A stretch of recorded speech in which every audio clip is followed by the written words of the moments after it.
अस्सलामुअलैकुम। बेटा कैसे हैं आप लोग।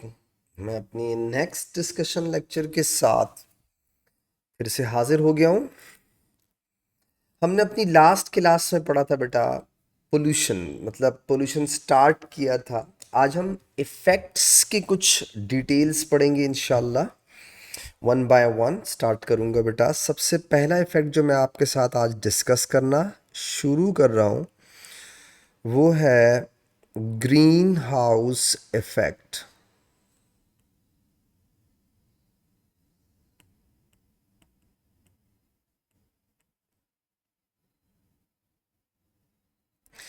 सबसे पहले तो ग्रीन हाउस इफेक्ट की डेफिनेशन कर दूं, फिर मैं उसे एक्सप्लेन करना शुरू करता हूं। ग्रीन हाउस इफेक्ट कहते हैं किसको है, ठीक है।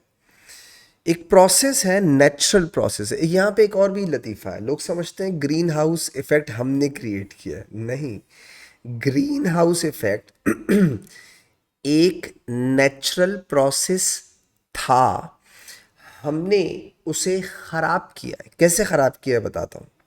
सबसे पहले आप ग्रीन हाउस इफेक्ट की छोटी सी फॉर्मेलिटी डेफिनेशन समझ लें ज़रा बात को, कि the process in which the process in which reflected radiations या हीट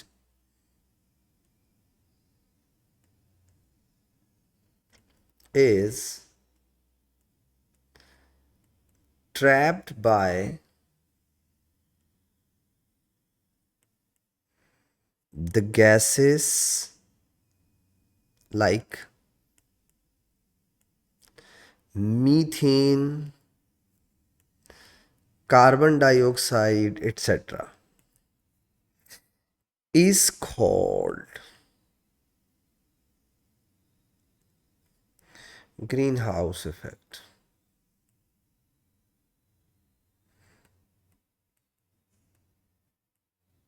पहले इसका मतलब समझ लें ताकि आपको समझ में आए कि ये नेचुरल प्रोसेस है, हमने ख़राब किया है। कैसे? देखिए बेटा, हो ये रहा है, ये अर्थ है और इसमें कहीं दूर ये यहाँ पे, जैसे सपोज करो ये है सन। हो ये रहा है कि सनलाइट से हीट आती है और आपकी अर्थ में जो रोज़मर्रा की एनर्जी है ना, जो काम हो रहे होते हैं अर्थ में वो हो रहे हैं, और बाकी जो एक्स्ट्रा अमाउंट ऑफ हीट है वो ये रिफ्लेक्ट कर देता है। अब अर्थ के अराउंड कुछ गैसेस हैं, ठीक है। मैं अगर इसे थोड़ा सा, और ये एक लेयर फॉर्म में है, ये देखिए।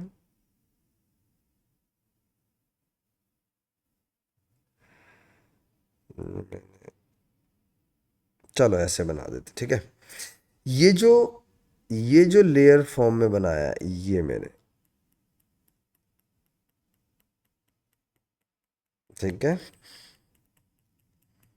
सपोज करो ये है मीथेन और कार्बन डाइऑक्साइड। अब जरा समझिएगा बात।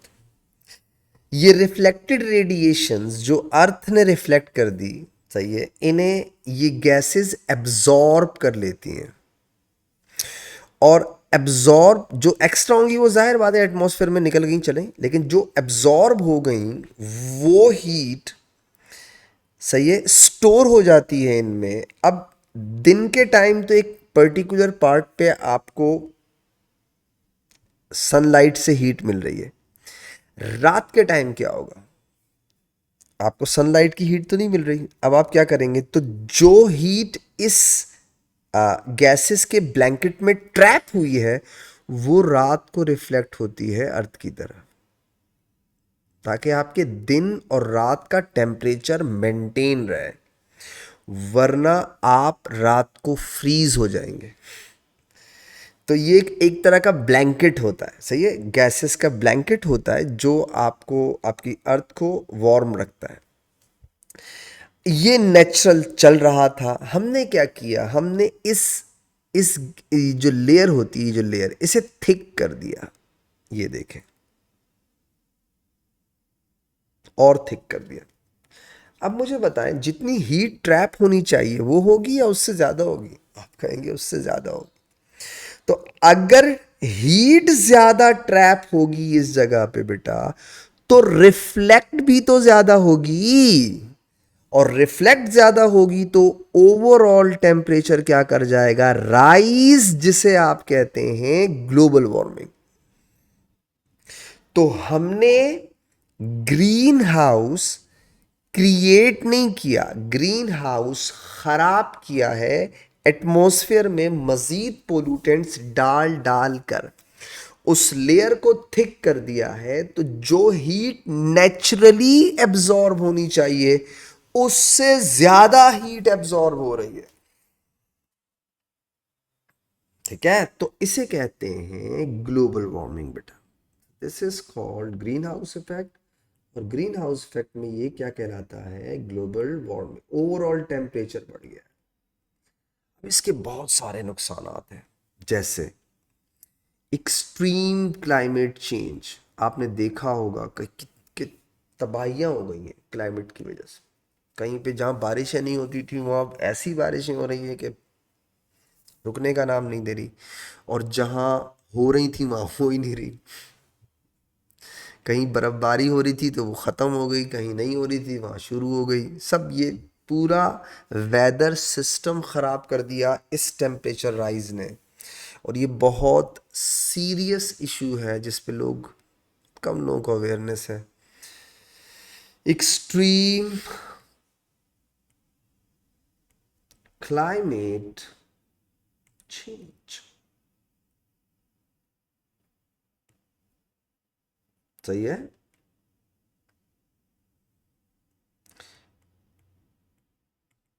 ग्लेशियर मेल्ट हो जाएंगे, राइज इन सी लेवल होगा,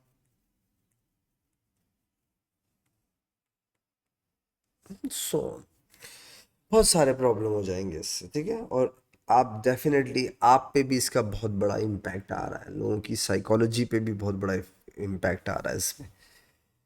तो ये हो गया ग्रीन हाउस इफेक्ट, पहला इफेक्ट हमने डिस्कस किया। नंबर 2, सेकंड इफेक्ट बेटा,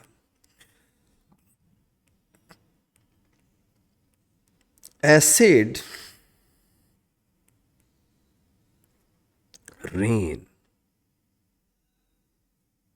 देखो, एसिड रेन किसे कहते हैं? एटमॉस्फेयर के अंदर कुछ रिएक्शंस होते हैं। एक उनमें से रिएक्शन, वो जो एक एटमॉस्फेरिक रिएक्शन ये भी है एटमॉस्फेयर के अंदर। देखो, एटमॉस्फेयर के अंदर जाती है सल्फर डाइऑक्साइड, पहले से ज़रा समझ लो, और वो एटमॉस्फेरिक ऑक्सीजन के साथ मिल करके ऊपर ही ऊपर कौन सी गैस बना सकती है, सल्फर ट्राइऑक्साइड। ये कहाँ हो रहा है, इन एटमॉस्फेयर, जमीन से नहीं जाती है SO3, ठीक है,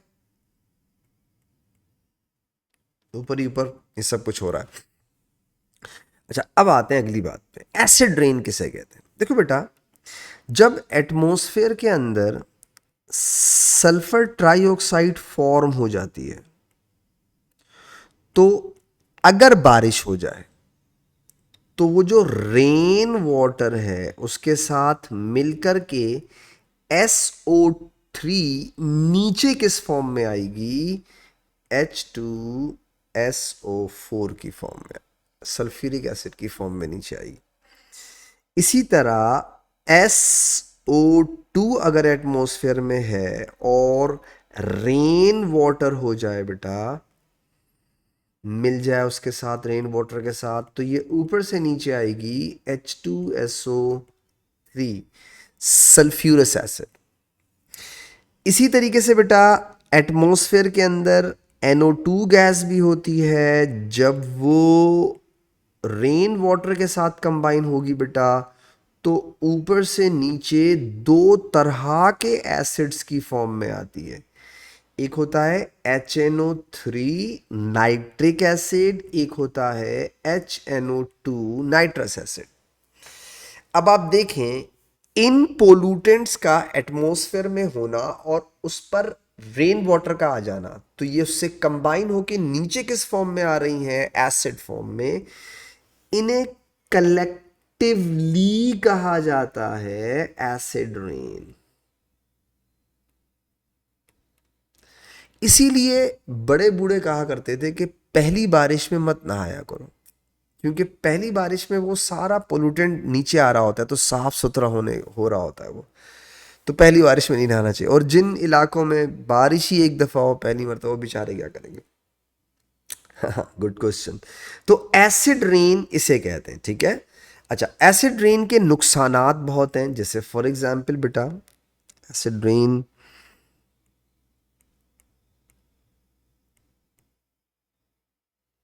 destroy plants,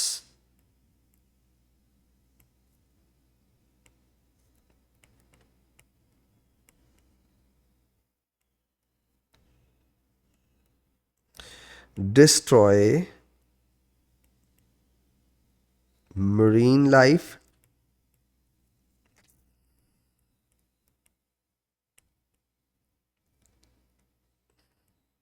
destroy limestone buildings, specially।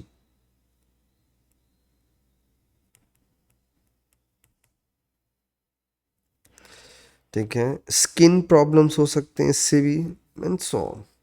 तो ये सब एसिड रेन की वजह से हो सकते हैं। तो लाइमस्टोन बिल्डिंग्स तो बहुत ज़्यादा डैमेज होती हैं एसिड रेन से, क्योंकि एसिड कैल्शियम कार्बोनेट के साथ रिएक्ट करके सॉल्ट वाटर और कार्बन डाइऑक्साइड बनाएगा, तो सारा कोरोड कर देगा उसको, ठीक है, ख़राब कर देगा। ये हो गया एसिड रेन। दूसरा पॉइंट, हमारा तीसरा पॉइंट बेटा, थर्ड,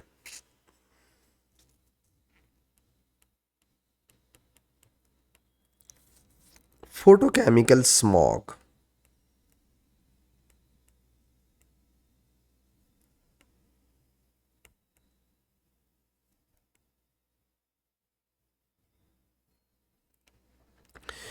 अच्छा, फोटोकेमिकल स्मॉग जो है वो बहुत कॉम्प्लिकेटेड प्रोसेस है। Different number of series of reactions हैं उसके अंदर। ऐसा नहीं है कि बस एक रिएक्शन हुआ और हो गया, जैसे एसिड रेन है, जैसे ग्रीन हाउस इफेक्ट है, ऐसा नहीं है। इसके पीछे बहुत बहुत कॉम्प्लेक्स चीज़ें चल रही होती हैं, ठीक है। थोड़ा कोशिश करता हूँ कि चीज़ों को समराइज करके मेन पॉइंट्स समझाने की कोशिश करके यहाँ पे इसको थोड़ा समरी दे देता हूँ, उसकी ज़रा आसान करने की कोशिश करता हूँ इसको। फोटोकेमिकल स्मॉग होता क्या है? देखो बेटा, मैं पहले से लिखूं तो शायद फिर अच्छी तरह समझा सकूं।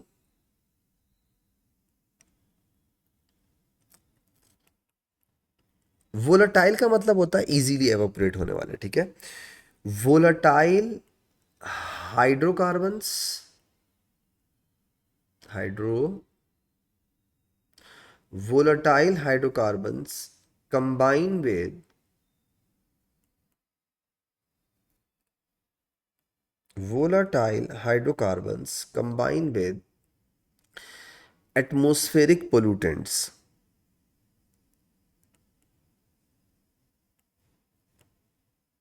atmospheric pollutants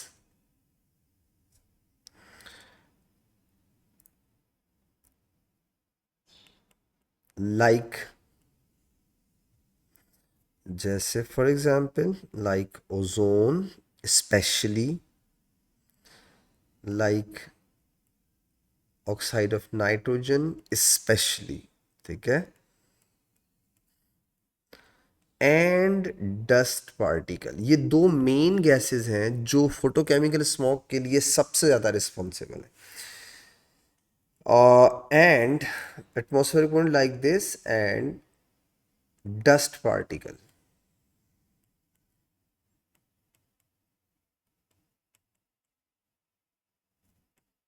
in the presence of sunlight to form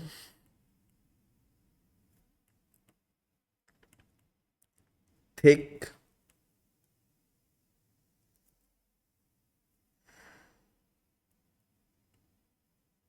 brown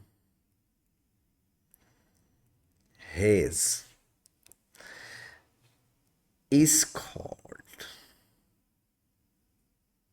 photochemical smog. Photochemical smog बेटा। तो हो ये रहा होता है कि अनबर्न्ड हाइड्रोकार्बन्स,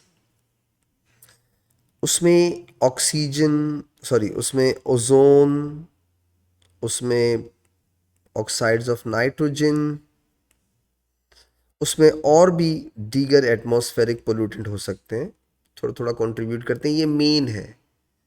और उसमें डस्ट पार्टिकल्स,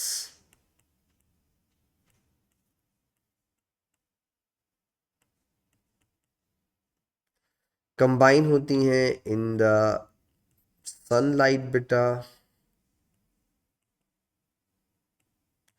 तो ये जो थिक ब्राउन हेज सा बनता है, एक फॉग टाइप का बनता है, इसे कहते हैं फोटोकेमिकल स्मोक।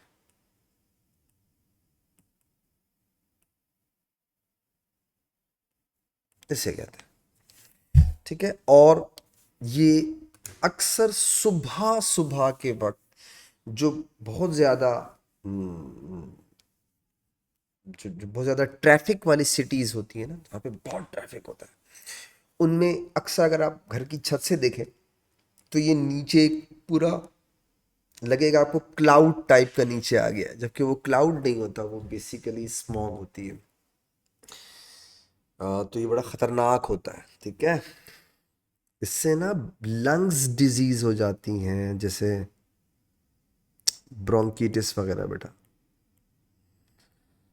ब्रोंकीटिस या ब्रोंकाइटिस वगैरह वगैरह बेटा। ये प्रॉब्लम्स हो जाती हैं किससे बेटा? फोटोकेमिकल्स। लंग्स जितनी डिजीज़ हैं, एस्थमा वगैरह, और इसके अलावा भी जो लंग्स की डिजीज़ है वो ये कॉज कर रहा होता है, और पता भी नहीं चल रहा होता हमें कि लंग्स कब ख़राब हो गए हमारे। हम समझ रहे होते हैं स्मोकिंग से सिर्फ ख़राब होते हैं। ओके, नंबर 4 बेटा,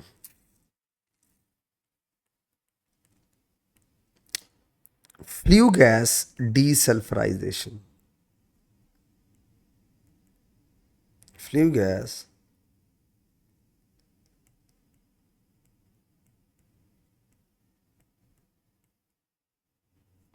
desulphurisation.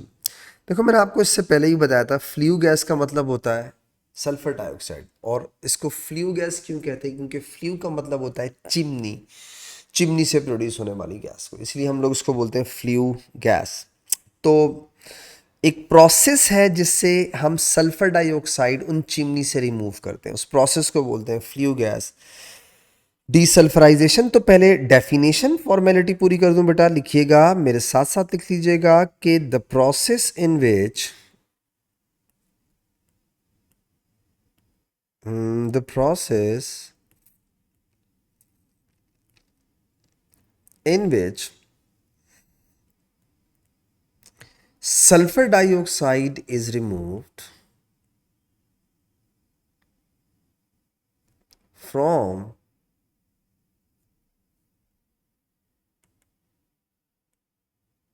chimney, so yeah, is called flue gas desulfurization. Flue gas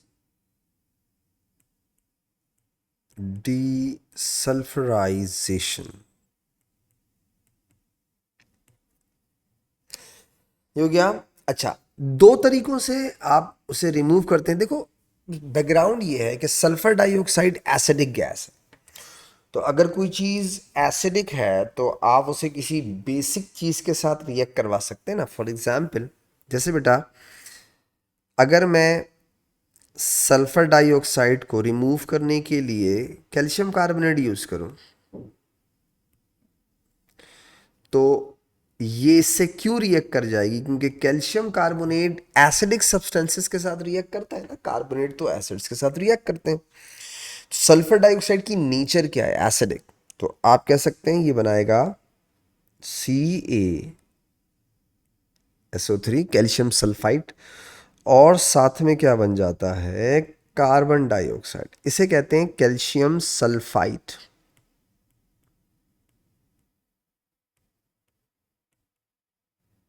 calcium sulphide, ठीक है। स्टेप 1 हो गया। स्टेप 2 के अंदर क्या करते हैं हम लोग? इस कैल्शियम सल्फाइड को फर्दर ऑक्सीडाइज करके कन्वर्ट कर दिया जाता है बेटा कैल्शियम सल्फेट में। ये ऑक्सीडेशन प्रोसेस है। ऐसा क्यों किया जाता है? ऐसा इसलिए किया जाता है कि कैल्शियम सल्फेट ज़्यादा यूजफुल है is as compare to calcium sulphide. तो ये सल्फेट ज़्यादा अच्छा है।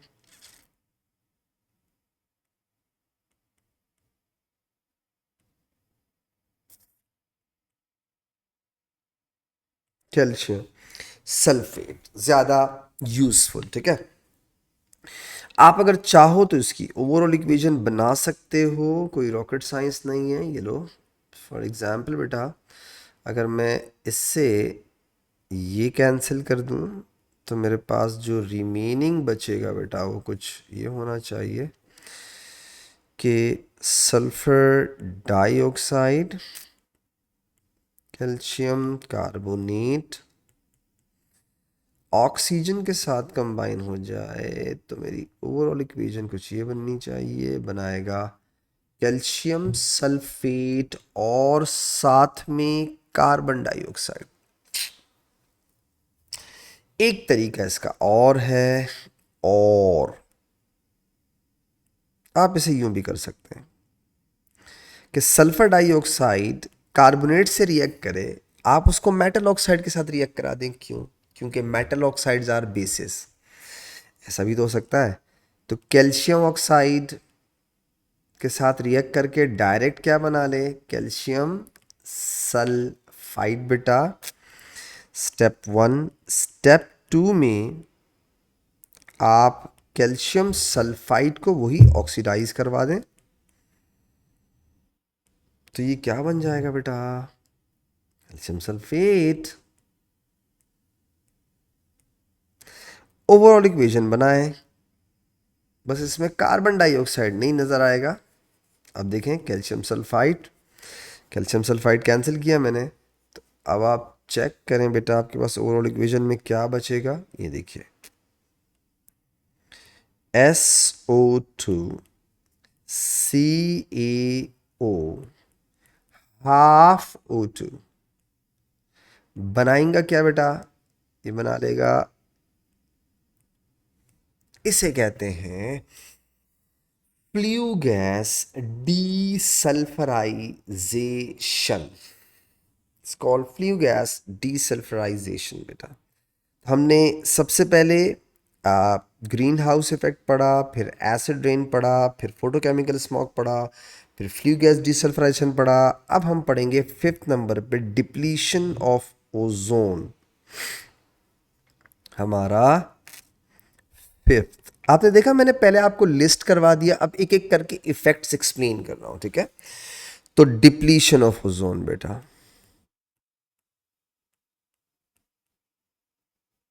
Depletion of ozone. देखो बेटा CFC किसे कहते हैं? Chloro fluorocarbon. कोई भी ऐसा ऑर्गेनिक कंपाउंड जिसमें 3 एलिमेंट हो बस। अब आप चेक करें इसमें एलिमेंट कितने हैं? 3 है। कार्बन है, फ्लोरीन है, क्लोरीन है, तो आप इसे बोलेंगे क्लोरोफ्लोरोकार्बन। क्लोरोफ्लोरोकार्बन बहुत अच्छे सॉल्वेंट होते हैं, बहुत अच्छे सॉल्वेंट होने के साथ साथ नॉन फ्लेमेबल होते हैं,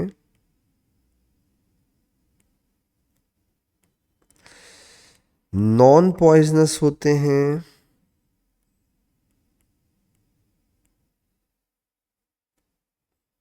ये बहुत सारे फायदे हैं इसके, जिसकी वजह से ये बहुत ज़्यादा यूज़ हुआ करता था, बैन लग गया इसके ऊपर। अब होता क्या था, प्रॉब्लम सिर्फ ये थी कि ये वाला जो बॉन्ड है ना, कार्बन और क्लोरीन वाला बॉन्ड, ये प्रॉब्लम करता है। क्यों? क्योंकि ये सनलाइट या यूवी लाइट से ब्रेक हो जाता है। अब मुसीबत क्या थी, जब ये ब्रेक हो जाता था तो क्लोरीन का एटम बनता था, एटम, इसको एटम लिखते हैं ऐसे, और ये क्लोरीन का एटम ओजोन के साथ रिएक्ट करके एक अनस्टेबल कंपाउंड बनाता था, ClO, और साथ में O2। अब आप देखें, ये जो ClO है ये अनस्टेबल है भाई। क्यों है? क्योंकि क्लोरीन एक बॉन्ड बनाता है, ऑक्सीजन दो बॉन्ड बनाता है, तो ClO तो कोई कंपाउंड ही नहीं लग रहा कुछ। ये ClO फॉर्म होने के बाद वापस से ओजोन के साथ रिएक्ट करता है और बना लेता है Cl साथ में 2O2। अब अगर आप थोड़ा सा गौर करें तो आपको समझ आएगा कि ये एक चेन रिएक्शन स्टार्ट हो चुका है। कैसे? देखें, क्लोरीन एटम था, क्लोरीन वापस बना, वापस से शुरू हो जाएगा, ये चेन रिएक्शन शुरू हो जाएगा। अगर आप इसकी ओवरऑल इक्वेशन बनाएं तो देखो बेटा, ओवरऑल इक्वेशन में आप कहेंगे ClO से आप ClO कैंसिल कर दें, आप Cl से Cl कैंसिल कर दें, तो आपके पास बच रहा है 2O3 gives you 3O2। इस ओजोन का इस ऑक्सीजन में कन्वर्ट होने के प्रोसेस को कहते हैं डिप्लीशन। तो डिप्लीशन का ये मतलब नहीं होता कि आपने ऊपर देखा तो एक सुराख हो गया ओजोन लेयर में। एक्चुअली ओजोन किस में कन्वर्ट हो जाती है? ऑक्सीजन के अंदर। अब कुछ लोग समझेंगे तो हमारे लिए फायदा है, अबे अपर एटमोसफेयर में थोड़ी फायदा है भाई, वहां थोड़ी जाओगे, उधर जाके सांसें लोगे क्या? तो फायदा नहीं है, नुकसान है। क्यों? क्योंकि oxygen as compare to ozone की यूवी रेज एब्जॉर्ब नहीं कर पाएगी। और बेटा, अगर यूवी रेज नीचे आ गई, एब्जॉर्ब नहीं हुई, तो नुकसान क्या होगा? स्किन कैंसर और स्किन डिजीज हो जाएगी। स्किन कैंसर बेटा, ये प्रॉब्लम होती है। इसमें बस एक बात का ख्याल रखना, आपका एग्जामिनर अक्सर इस क्लोरीन को कैटलिस्ट कहता है। क्यों कहता है? देखो आप गौर करो, इसने रिएक्शन में पार्टिसिपेट किया, हाँ किया, एंड में वापस आ गया, तो आप इसे कैटलिस्ट कह सकते हैं ना। कैटलिस्ट किसे कहते हो? वो सब्सटेंसेस जो रिएक्शन में पार्टिसिपेट करें और द एंड ऑफ रिएक्शन आपके पास वापस आ जाए, तो आप उसे क्या बोलते हैं? कैटलिस्ट। अब करें क्या? इतने सारे फ़ायदे हैं, सॉल्वेंट है, नॉन फ्लेमेबल है, नॉन पॉइजनस है, वोलाटाइल है, इजीली एवापोरेट हो जाता है, तो परफ्यूम्स, डिओड्रेंट और सारे जो स्प्रेज वगैरह उसमें यूज़ होता था। अब क्या करें? अब इन्होंने किया ये है कि C F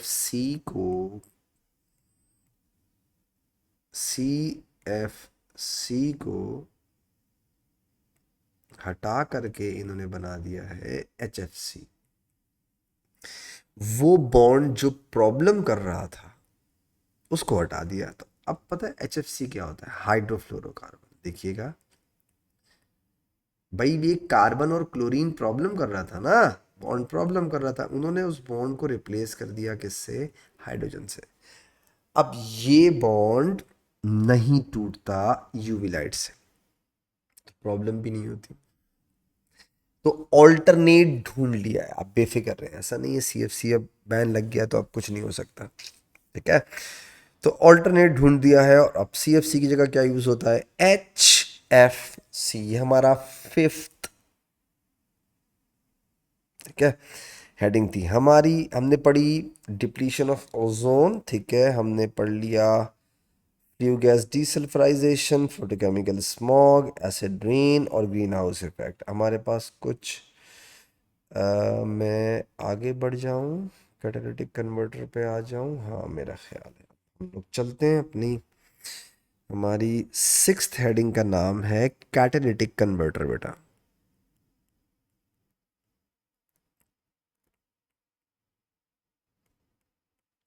catalytic converter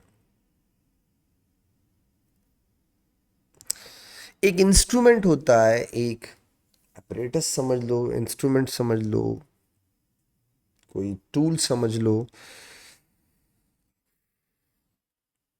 an instrument या फिर एक tool which convert more harmful gases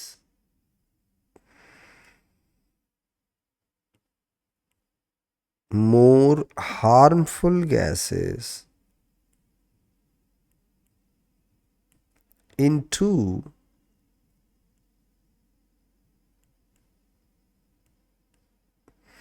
less harmful gases।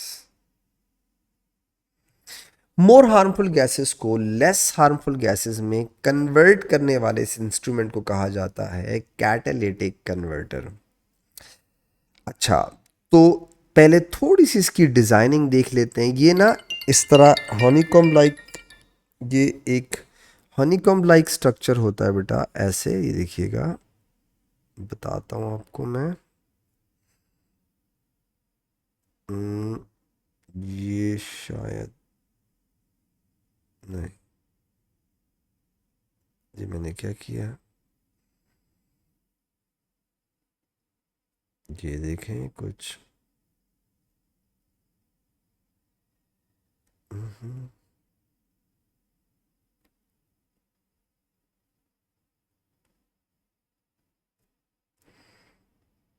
अब देखें, ये ना कुछ ऐसा होता है, ये देखिए, इसमें ना ऐसे हनीकॉम्ब लाइक स्ट्रक्चर होते हैं बेटा,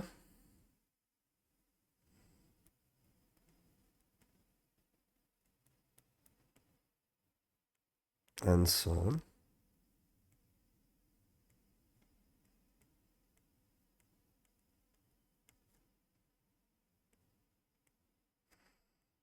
मैं इसे थोड़ा बना ही देता हूँ ताकि आपको पूरी बात मेरी समझ आ जाए बेटा, है ना। अच्छा, अब सुने, ये हनीकॉम्ब लाइक स्ट्रक्चर होता है, डिज़ाइन ऐसे किया जाता है ताकि ज़्यादा सरफेस एरिया मिले और ज़्यादा रिएक्शन हो सके। इसमें ना पाउडर्ड फॉर्म में कैटलिस्ट होता है पूरे उसमें, ऐसे मैं पाउडर्ड, तो अगर मैं ऐसे यूं लेबल कर दूं कि ये पाउडर्ड कैटलिस्ट होता है। पाउडर क्यों यूज़ किया जाता है, सरफेस एरिया बढ़ाने के लिए, इंक्रीज एफिशिएंसी इंक्रीज करने के लिए, तो पाउडर्ड कैटलिस्ट यूज़ होता है। कैटलिस्ट क्या क्या हो सकता है आपको याद रखना है, PT platinum, PD Palladium, RH rhodium, इनमें से कोई भी कैटलिस्ट यूज़ कर सकते हैं। अब आप देखें होता क्या है कि कार एग्जॉस्ट में जब इसे फिट किया जाता है तो जो गैसेस वहाँ से आ रही हैं वो हैं carbon monoxide, oxide of nitrogen like NO, unburned hydrocarbon like CXHY, और कार्बन डाइऑक्साइड वगैरह वगैरह। अब यहाँ से जो गैसेस बाहर आ रही हैं कन्वर्ट होने के बाद वो क्या होंगी, कार्बन डाइऑक्साइड नाइट्रोजन, वाटर वगैरह। तो ये जैसे कार्बन डाइऑक्साइड है, कार्बन मोनो को कार्बन डाई में कन्वर्ट कर दिया, तो कार्बन मोनो को रिमूव थोड़ी किया है, कार्बन मोनो को उसने लेस हार्मफुल में कन्वर्ट कर दिया। Carbon dioxide as compare to carbon monoxide is less harmful. तो रिमूव नहीं करता बल्कि कन्वर्ट कर देता है, तो ये लेस हार्मफुल गैसेस में आ गई। इक्वेशंस इनकी आपको पता होनी चाहिए, जैसे कम से कम मैं बच्चों को कहता हूं 3 इक्वेशंस तो आप याद रखें ना यार। कार्बन मोनोऑक्साइड हाफ ऑक्सीजन के साथ मिलकर के क्या बना लेती है, कार्बन डाइऑक्साइड। कैटालिटिक कन्वर्टर की पहली इक्वेशन, कम से कम 3 इक्वेशंस आपको याद होनी चाहिए। इसी तरह carbon monoxide oxide of nitrogen के साथ मिल जाए बेटा, तो ये बना लेता है नाइट्रोजन और कार्बन डाइऑक्साइड। ठीक है। इसी तरह जर्नल इक्वेशन एक होती है कंबशन ऑफ हाइड्रोकार्बन की, CXHY, और X plus Y upon 4 O2 gives you XCO2 और Y अपॉन 2 H2O। इस इक्वेशन में X क्या चीज है, number of carbon,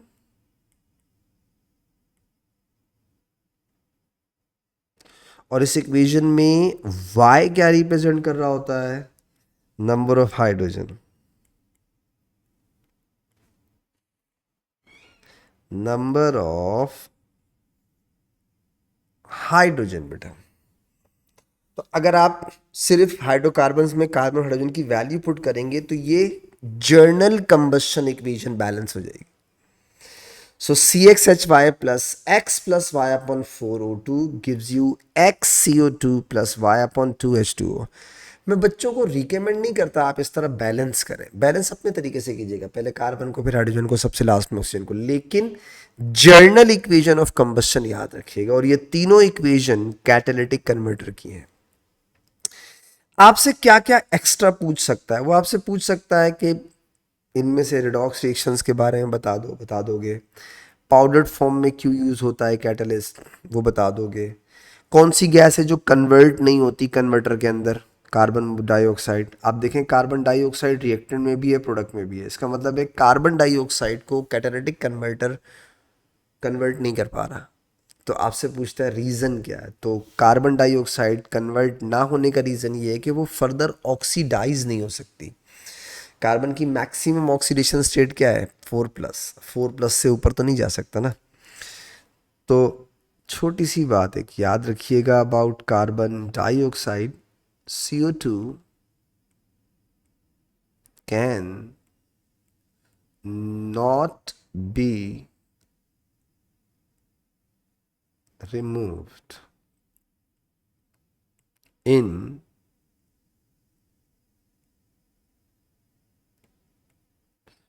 converter because it cannot be further oxidized। एक छोटा सा पॉइंट और आपसे पूछता है, ये बताओ एक ख़ास टाइम पीरियड के बाद हमें ये कैटलिस्ट रिमूव क्यों करने होते हैं, रिप्लेस क्यों करने होते हैं। जाहिर बात है पॉइजनस गैसेस रिमूव करते करते इनके अराउंड ऑक्साइड लेयर्स आ जाती हैं। सही है, तो जैसे कि ये पार्टिकल है और ये इन गैसेस को रिमूव करते करते करते करते करते ऐसा हो जाता है, तो जाहिर बात है एफिशिएंसी ख़राब हो जाएगी ना उसकी। ठीक है, तो इस वजह से आपको ये रिप्लेस भी करना पड़ता है। ठीक है, तो catalyst have to be replaced दूसरा पॉइंट याद रखिएगा, catalyst have to be replaced after a time period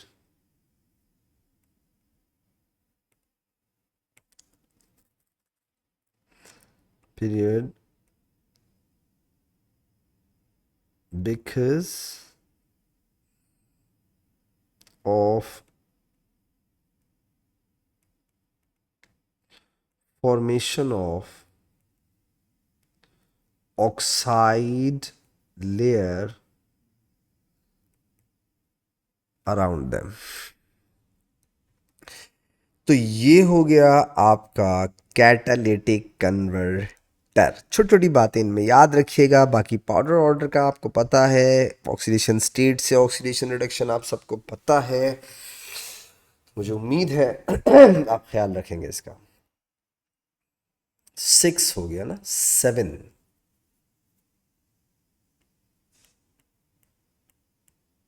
7 eutrophication.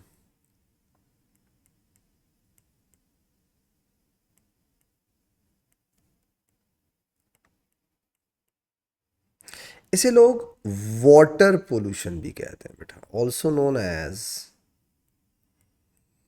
Water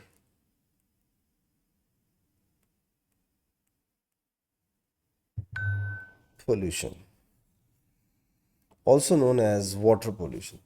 अच्छा, वाटर पोल्यूशन को समझने से पहले आपको एक छोटा सा बैकग्राउंड पता होना चाहिए, और वो ये है फर्टिलाइजर। इसके बगैर आपको समझ नहीं आएगा। छोटा सा नाइट्रोजन के टॉपिक के अंदर आता है। फर्टिलाइजर किसे कहते हैं? सबसे पहले तो डेफिनेशन क्या है फर्टिलाइजर की, what is meant by fertiliser.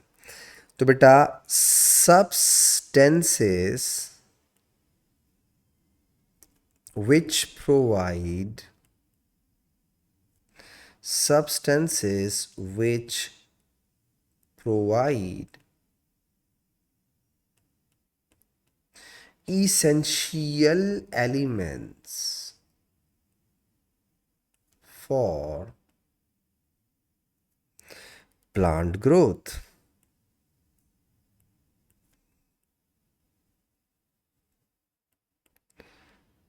ठीक है, ऐसे सब्सटेंसेस जो प्लांट ग्रोथ के लिए इसेंशियल एलिमेंट्स दें, उन्हें कहते हैं फर्टिलाइजर्स। पहली बात। अब सवाल ये है कि कौन से एलिमेंट्स प्लांट ग्रोथ के लिए ज़रूरी हैं? तो वो हैं एन पी के। एन स्टैंड्स फॉर नाइट्रोजन बेटा, पी स्टैंड्स फॉर फॉस्फोरस, जबकि के stands for potassium.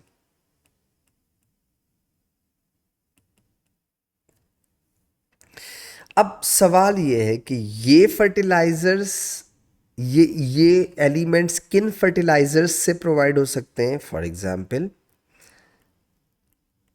Ammonium nitrate fertiliser है। For example, ammonium sulphate fertiliser है। For example, ammonium phosphate fertiliser है।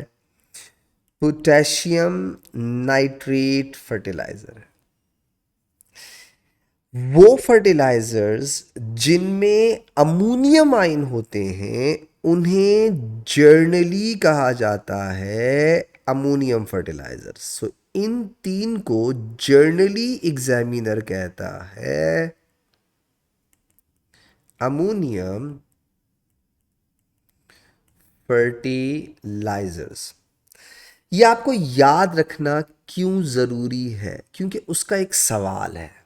देखो बेटा, आपने एसिड बेस एंड सॉल्ट वाले टॉपिक में एक चीज़ पढ़ी थी कि कैल्शियम ऑक्साइड यानी लाइम और कैल्शियम हाइड्रोक्साइड यानी lime water use to reduce acidity of soil, acidity of soil. हाँ बिल्कुल सही बात है। वो आपसे कहता है कि अमोनियम फर्टिलाइजर को हम इसके साथ मिक्स करके क्यों नहीं यूज कर सकते, नुकसान क्या होता है। वो आपसे कहेगा ammonium fertilisers must not be mixed with lime in soil। Scenario समझो, एक फार्मर है, वो चाहता है पीएच बहुत ज़्यादा कम हो गई है, उसे ज़रा न्यूट्रलाइज करे तो कैल्शियम ऑक्साइड लाइम या लाइम वाटर डालेगा, और उसी टाइम उसे ख्याल आ रहा है कि यार चलो फर्टिलाइज़र भी डाल दो ताकि प्लांट ग्रोथ भी अच्छी हो जाए। अगर वो ऐसा करेगा तो नुकसान उसको होगा, उसको नहीं करना चाहिए। मस्ट नॉट बी मिक्स्ड, ऐसा क्यों नहीं करना चाहिए उसको, इससे नुकसान क्या है। देखो बेटा, अमोनियम फर्टिलाइज़र में अमोनियम आयन होते हैं और लाइम में हाइड्रोक्साइड आयन होते हैं।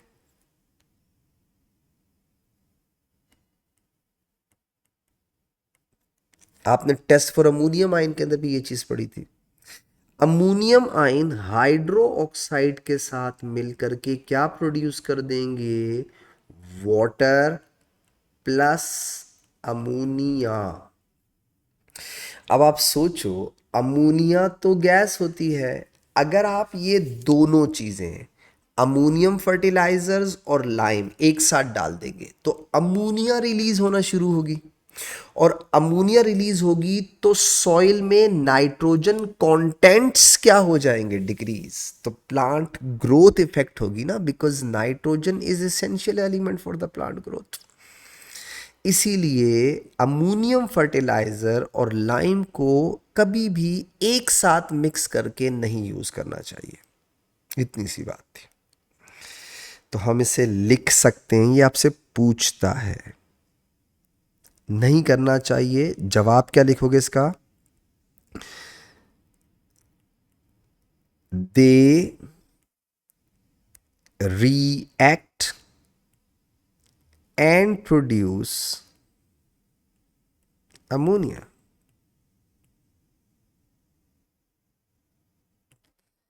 Hence,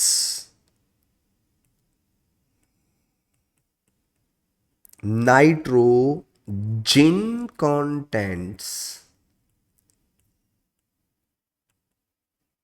will decrease in soil। Nitrogen content soil में डिक्रीज हो जाएंगे। ये हमने क्यों पर, तो वो इसलिए कहता है कि ये बताओ पोटेशियम नाइट्रेट बेटर फर्टिलाइजर क्यों है। वाई इट इज बेटर, क्योंकि ये लाइम के साथ रिएक्ट नहीं करेगा, तो नाइट्रोजन कंटेंट लॉस होने के चांसेस नहीं है ना, इसलिए ये बेटर होगा देन अमोनियम फर्टिलाइजर। बाकी तीन याद रखिएगा, तीन एलिमेंट्स प्लांट ग्रोथ के लिए ज़रूरी होते हैं। एनपीके उनको प्रोवाइड करने के लिए जो चीज़ें यूज़ होती हैं उन्हें फर्टिलाइज़र कहते हैं। अब ये मैंने क्यों पढ़ाया, क्योंकि यूट्रोफिकेशन का ताल्लुक है फर्टिलाइज़र्स के साथ। पहले मैं ना एक सिंथेसाइज रूट टाइप का बनाता हूँ ताकि बात समझ में आ जाए। देखो एक्चुअली हो क्या रहा है, अगर कोई फार्मर एक्सेस फर्टिलाइजर यूज करे तो हैवी रेन की वजह से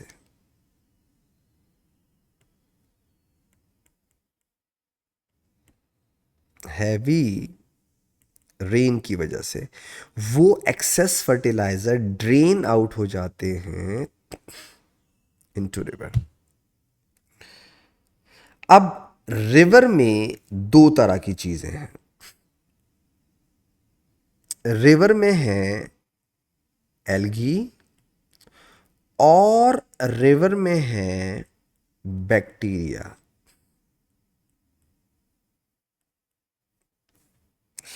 अब अगर एक्सेस फर्टिलाइजर हैवी रेन की वजह से रिवर में आ गए तो एल्गी को उसमें से क्या मिल रहा है? नाइट्रेट्स और फॉस्फेट्स। और से देखते जाइएगा।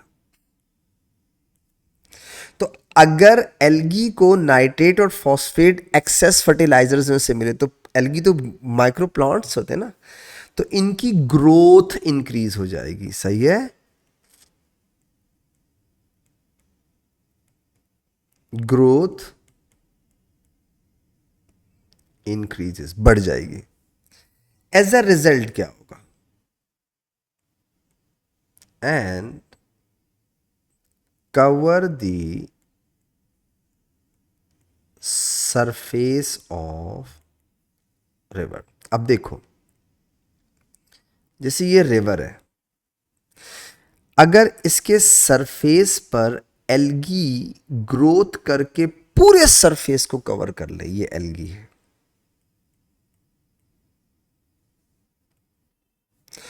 तो प्रॉब्लम ये हो जाएगी कि अब सनलाइट अंदर की तरफ नहीं पहुंच पाएगी। ऐसा नो, तो प्लांट्स क्या होंगे? फोटोसिंथेसिस नहीं होगी। तो कवर करने की वजह से सनलाइट अंदर नहीं आएगी तो प्लांट्स डेड हो जाएंगे। हो गए डेड।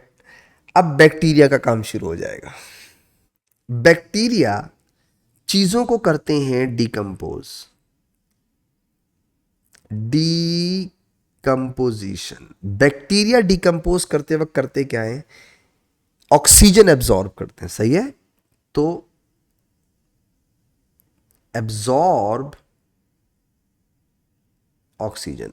अब पूरी बात को समझ में आ जाएगी आपको। एक्सेस फर्टिलाइजर यूज किया आपने, किया, सनलाइट ब्लॉक हो गई, प्लांट्स मर गए। ओके, प्लांट्स मर गए, बैक्टीरिया ने उनको डिकम्पोज करना शुरू किया, कर दिया। क्या चीज एब्जॉर्ब की? ऑक्सीजन। अब मजीद ऑक्सीजन तो आ नहीं रही, ऊपर से कवर्ड है। आप चेक करें, यहां से ऑक्सीजन भी, एटमॉस्फेयर की ऑक्सीजन भी नहीं आ रही, सनलाइट भी नहीं आ रही, तो कवर किया हुआ उसने, एब्जॉर्ब भी नहीं होगी। जो थोड़ी बहुत एल्गी ऑक्सीजन प्रोड्यूस करेगा करेगा, क्योंकि जाहिर बात है फोटोसिंथेसिस तो उसमें भी हो रही होगी। तो अब बताओ, अगर ऑक्सीजन डिप्लीट हो जाए बिकॉज ऑफ द बैक्टीरिया, तो जो फिश हैं वो भी मर जाएंगी। इस पूरी डिस्ट्रक्शन को कहते हैं यूट्रोफिकेशन, और ये एक्सेस फर्टिलाइजर्स की वजह से होती है। नाइट्रेट और फॉस्फेट में भी मेनली नाइट्रेट की वजह से होती है। क्यों? क्योंकि all nitrates are water soluble. तो this is called eutrophication, destruction of marine life. इसे आप एक छोटे से स्टेटमेंट में चाहो तो लिख सकते हैं। कैसे बेटा? मैं लिख देता हूं आपके लिए, देखिए।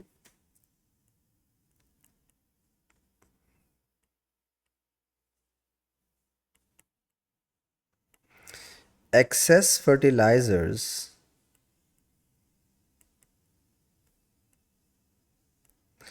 drain out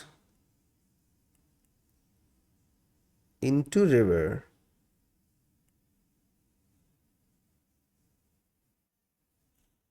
because of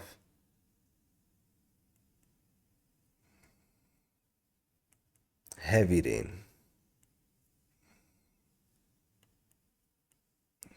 Nitrates, phosphates,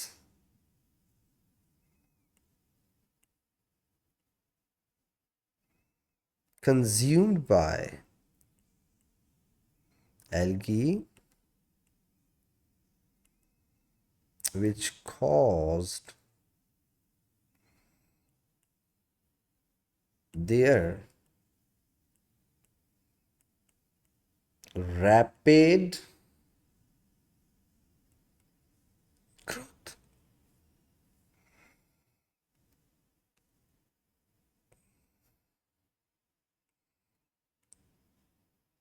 They cover the surface of river and block sunlight and oxygen absorption. River में एब्जॉर्ब भी नहीं होगी अब.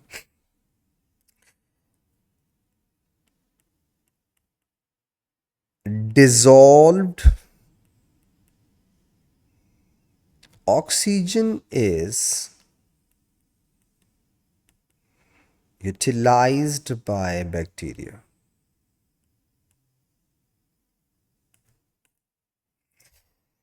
Consequently,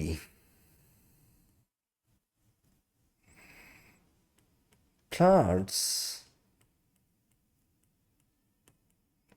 fish die. इसे कहते हैं यूट्रोफिकेशन.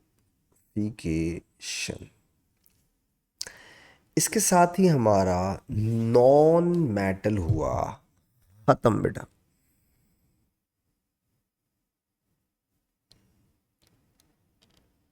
इंशाल्लाह नेक्स्ट डिस्कशन लेक्चर में आपसे फिर मुलाकात करूँगा. तब तक के लिए इजाज़त दीजिएगा बेटा. दुआ में याद रखिएगा. अल्लाह हाफ़िज़.